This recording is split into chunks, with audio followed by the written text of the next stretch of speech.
Hi friends, இன்றைக்கி Pandian store சீரியலில் பாண்டியன் செந்தில் மீனா வந்தோன்னே புடின்னு பிடிக்க ஆரம்பிச்சிட்டாரு. நீ என்னடா கொளுத்து போய் திரியிறியா? எதுக்குடா நீ நான் சொன்ன வேலையெல்லாம் நீ கேட்க மாட்டியா? ஃபோனை சுவிட்ச் ஆஃப் வேறு பண்ணி வச்சுட்டு போகிற. அவ்வளோ உனக்கு கொழுப்பாயிருச்சாடா? என்ன நினச்சிக்கிட்டு இருக்கிற? பொண்டாட்டி வந்து ஜோடி போட்டு ஊர் சுற்றுறது தான் உனக்கு பெருசா? பார்க்கு பீச்சு இப்படிலாம் நான் அலைஞ்சிருந்தா நீங்கள் நிம்மதியாக உட்காந்து சோறு திங்க முடியுமாடா? அதுக்கு உழைக்கணும்டா. உன்னைய மாதிரிலாம் பொறுப்பு இல்லாமல் வந்து ஆண்டியாக தான் தெருவில் நிற்கணும்னு சொல்லி பாண்டியன் திட்டுறாரு. அதை கேட்டோன்னே மயில் சிரிச்சிடுறாங்க. மீனா அப்படியே கோவமாகி உள்ளே போயிடுறாங்க.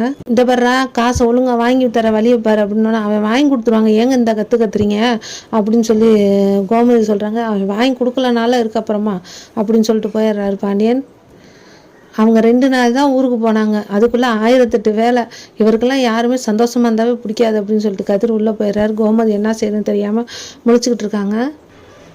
உள்ள மீனை அழுதுகிட்டு இருக்காங்க. கோமதி ராஜும் காப்பி கொண்டு போய் கொடுக்குறாங்க. எனக்கு வேணாம் எதுவும் அப்படின்னு சொன்னோன்னே, எதுக்கு நீ வேணாங்கிற அப்படின்னா, இப்படி எல்லாரும் முன்னாடி வச்சு திட்டலாமாத்த? அதுக்கு வந்து அந்த மயில், ஐயோ மயில் அக்கா சிரிக்குது வேற, நான் என்ன தான் பண்ணுறதுன்னு தெரியலாம்னா, அந்த மயில் தாண்டி நீ பீச்சுக்கு போனதெல்லாம் போட்டு கொடுத்துருச்சு, அது சும்மானே இருக்க மாட்டேங்குது, நான் என்னடி பண்ணுறது அப்படிங்கிறாங்க கோமதி. இப்போ இருக்காத, நான் போய் என்ன பண்ணுறேன் பாருன்னு எனக்கு கிளம்பையிலே உள்ள ரூமுக்குள்ளே வந்துருச்சு மயில். அதனால் உங்களுக்கு நான் வெந்நீர் போட்டு கொடுக்கவா, காப்பி தரவா, டிஃபன் தரவாங்குது. ஏன் எனக்கு வெந்நீர் போட்டு குளிக்க தெரியாதா? உங்கள் வேலையை மட்டும் நீங்கள் பாருங்கள், உங்கள் வேலையை விட்டுட்டு மற்றவங்க வேலையெல்லாம் கரெக்டாக பார்க்குறீங்க நீங்கள் அப்படின்னு கோவமாக பேசுகிறாங்க மீனா. இப்போ நான் என்ன செஞ்சேன், ஏன் இவ்வளோ கோவமாக பேசுகிறீங்க அப்படின்னு சொன்னோன்னே, அப்படிலாம் இல்லை, உங்கள் வேலையை பார்த்துட்டு நீங்கள் இருங்கன்னு சொல்லிட்டு சடார்னு போயிடுறாங்க. என்னத்தை ஏன் இப்படி பேசுகிறாங்கன்னு, நீ சும்மா இருந்தால் ஏன் அவள் பேச போகிறான்னு சொல்லிட்டு கோமதியும் போயிடுறாங்க.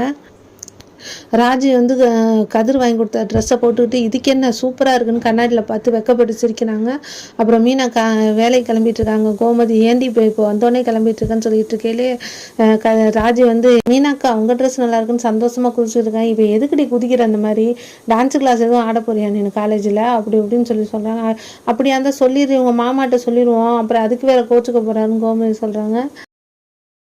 அதெல்லாம் இல்லை, என்னதெல்லாம் ஏதாவது சேஞ்ச் இருக்கான்னு பாருங்கள் அப்படின்னு சொன்னால், என் ட்ரெஸ் எப்படி இருக்குது அப்படின்னோடனே, ஓ ட்ரெஸ்ஸா ஆமாம் அப்படின்ட்டு வெக்கப்படுறாங்க ராஜு. ராஜி அப்படின்னு சொல்லிட்டு மீனா சொல்கிறாங்க, கதிர் வாங்கி கொடுத்த ட்ரெஸ்ஸா அப்படின்னோடனே ஆமான்னு வெக்கப்படுறாங்க. கோமதியும் மீனாவும் பார்த்து ரசிச்சுக்கிட்டு இருக்காங்க.